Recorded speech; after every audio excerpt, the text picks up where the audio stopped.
ఒకరి దగ్గర నీలా నువ్వు ఉండలేకపోతున్నావా? ఈ వీడియో ఫుల్గా చూసి సబ్స్క్రైబ్ అండ్ కామెంట్ చేసేయండి. ఒకరి దగ్గర నీలా నువ్వు ఉండలేకపోతున్నావా? వాళ్ళ కోసం నువ్వు మారాల్సి వస్తుందా?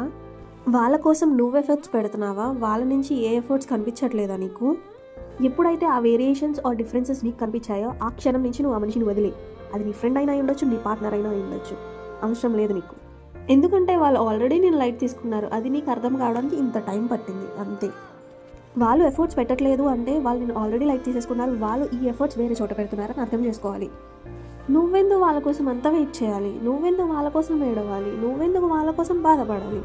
ఆపోజిట్ పర్సన్ నుంచి ఏం ఎఫర్ట్స్ రానప్పుడు నువ్వెందుకు ఎఫర్ట్స్ పెట్టడానికి ట్రై చేస్తున్నావు? నువ్వెందుకు ఎఫర్ట్స్ పెడుతున్నావు? సో ఇవన్నీ ఆపోజిట్ పర్సన్ నుంచి వచ్చే hints that he want to leave you or your friend want to leave you అని చెప్పి. ఒక్కొక్కసారి దేవుడు కూడా హింసిస్తాడు, ఈ రిలేషన్షిప్ వర్కౌట్ అవ్వదు మీకు అని చెప్పి. మీకు ఆల్రెడీ బెటర్ పర్సన్ మీ లైఫ్లోకి వస్తారు అని చెప్పి. ఇంకా నువ్వు అర్థం చేసుకోకుండా ఈ రిలేషన్షిప్ ఇంకా స్ట్రాంగ్గా ఉండాలి అని నువ్వు ట్రై చేస్తున్నా ఇట్స్ వోంట్ వర్కౌట్.